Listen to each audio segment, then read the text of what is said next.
jumped off the wagon and he spread out his hands. Brace yourselves and calm.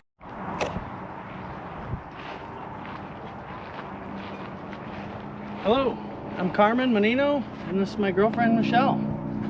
We live in Alice the Skoolie. Why don't you come in and take a look? All right.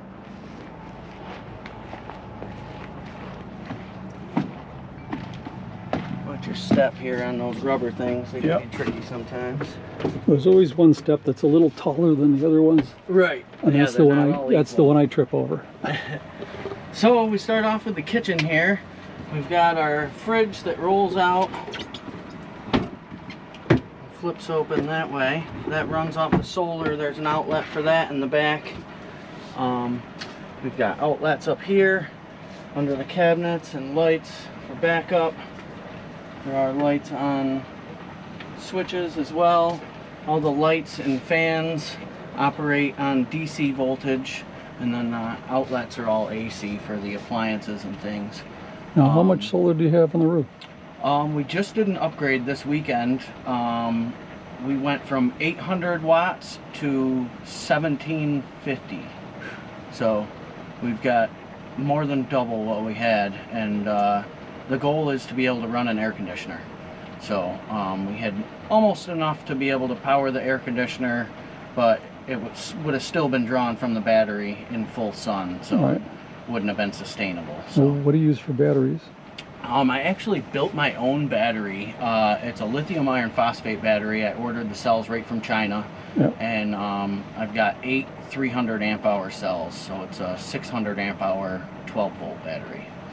So had I known a little more about the solar systems and things of that nature, I would have gone with a higher voltage system.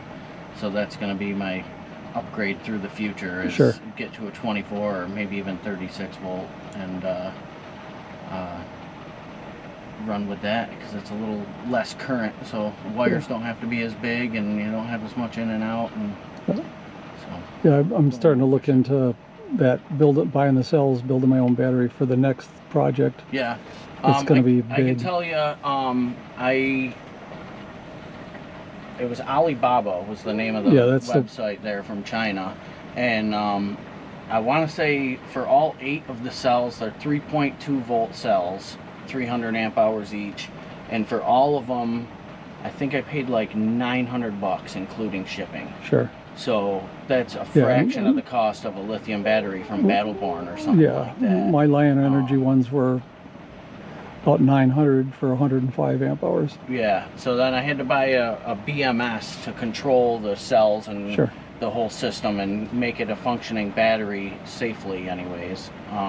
Yep. And that was about another $250 or so. So, but ultimately it was a fraction of the cost of a Battleborn or something made, but I don't have the warranty.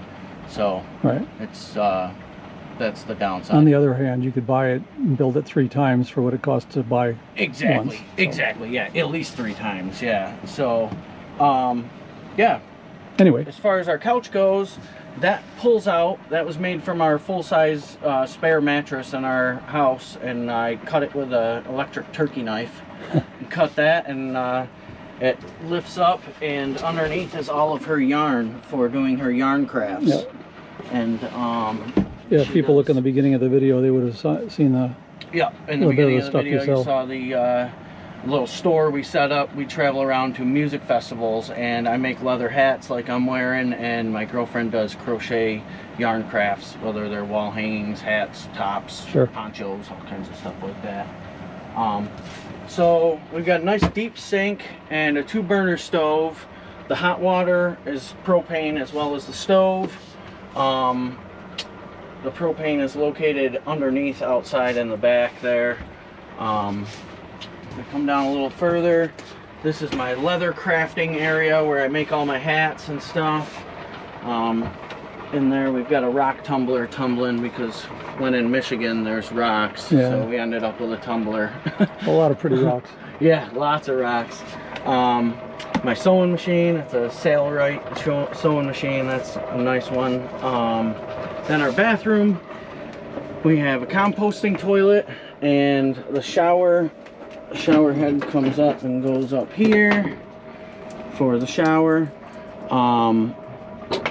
With our curtains closed, that closes across the toilet area here, it ends up being a pretty decent sized shower. Right. Because this has a bent rod out here too, so it comes out away from you. Ah, yeah. So it ends up being a pretty good shower. It's not just your typical 3x3 shower basin that you get with the stand-up. So, Sure. We go a little further back. We've got the on-demand water heater. That is a tankless and ventless water heater. Runs on the propane.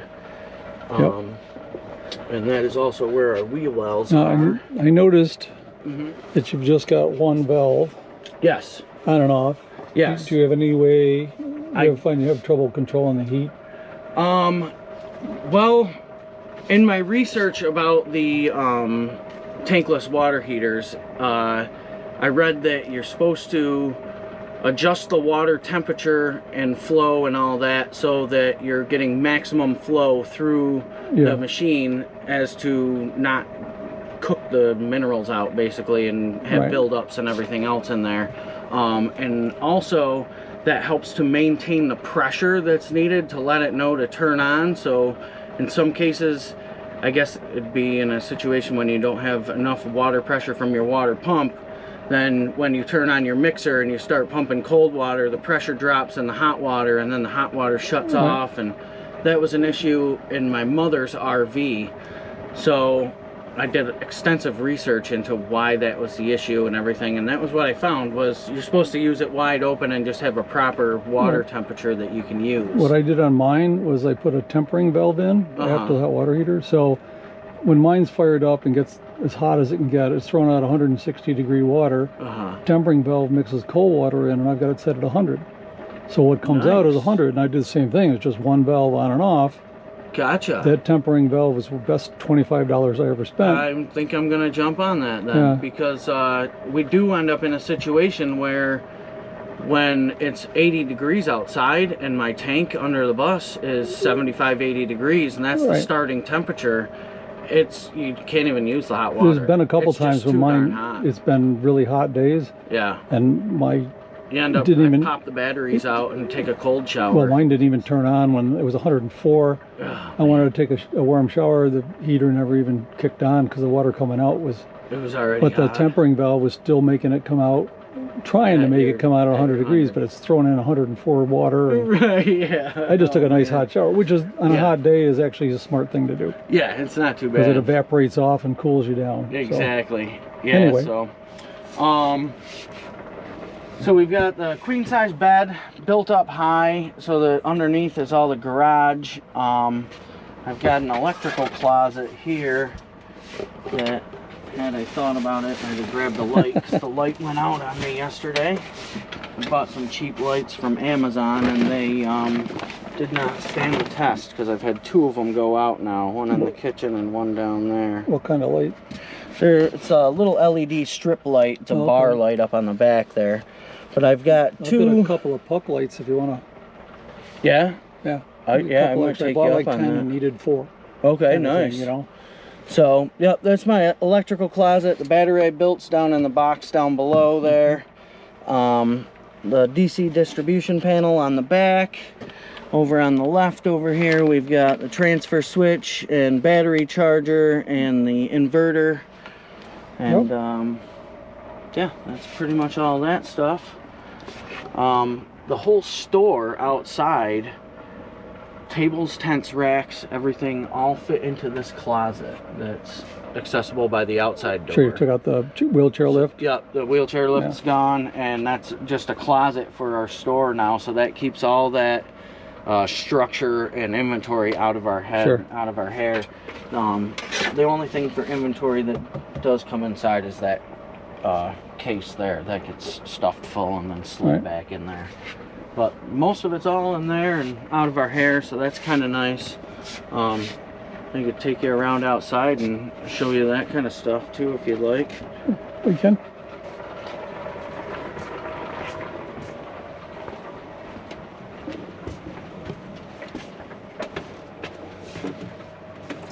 That's the first step, right? Yep, yep. Well, that's the step.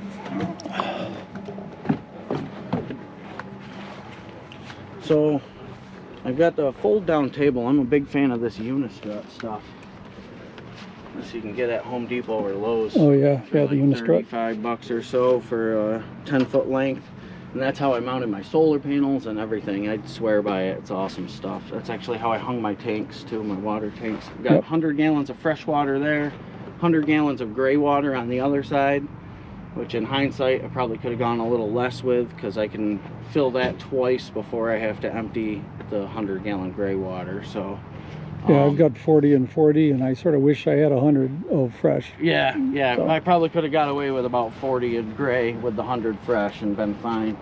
So this is the closet I spoke about that everything fits into. All the inventory goes on the racks, or on the shelves, and all the racks and tents and everything go in the middle, and that's what holds everything onto the shelves. It's really packed like Tetris and Yeah. nice and tight in there. Well, when it's like all I told you, together. we did shows for 10 years, and we had a trailer. At one point, had a step van for a while, Yeah, and I always set it up so it was both. Either one of them was full, but you had to put it in just right. just right. Otherwise, it ain't gonna fit. Yeah. So yeah, that's the thing about bus life too. Everything has its place. Like, Oh, that's once- the new New York lights and plates. Yeah, once you get everything in its place, then it's livable and organized. But if you start putting things here and there and not putting them back, it gets a mess real quick. Oh yeah. But I guess it's nice being less than 200 square feet too, because you can clean it in about 10-15 minutes, Yeah. top to bottom. So it's much better than what our Just house somebody is had like. used a leaf blower. Right. So they've got a dog, and a dog sheds all the time, so they just Yep. Blow it right out. That would work. yep. Yeah, so my fun thing that I like about this is my jars up top here. Right. I have them screwed Now, up. you don't and- have any problem with them rattling loose as you go down the road? I haven't, no, actually. I had one of them fall off, this one here, 'cause it was a big one, and I had it quite full, and I didn't use washers when I hung it. So Oh, the yeah, pull right screws through the ripped lid. Right through the lid, yeah. Ah, lids are easy to find. Yeah, exactly. So Well, unless there's a lid shortage right now. that was the case last year. Yeah. That was definitely the case. So, yeah. Very nice. That's pretty much it. I guess down this side we've got the rest of our connections. I've got my 30 amp hookup here. And that goes in and we'll charge the battery if necessary. I think I've used it twice now. Solar pretty much does what we need to. And then fresh water for filling the tank, and a fresh water for the city line that's pressure regulated. Sure. So as to not blow out my lines. And then that's the gray water tank. In hindsight, with the gray water tank, I wish I put a bigger valve on it out, because I've just got the regular garden hose that Right. it takes me 45 minutes to empty that 100 gallons sitting there at the dump station. So Yep. Okay, I was going to ask. So this would be if somebody wanted to get a hold of you. yes, Alice Skoolie on all the social medias. Our store is also on Facebook and Instagram and stuff too. That is happinesswith3h's.com. Okay. Well, thank you for the tour. Yeah, And thanks for coming by. oh yeah. Thanks for tuning in, folks. Yep.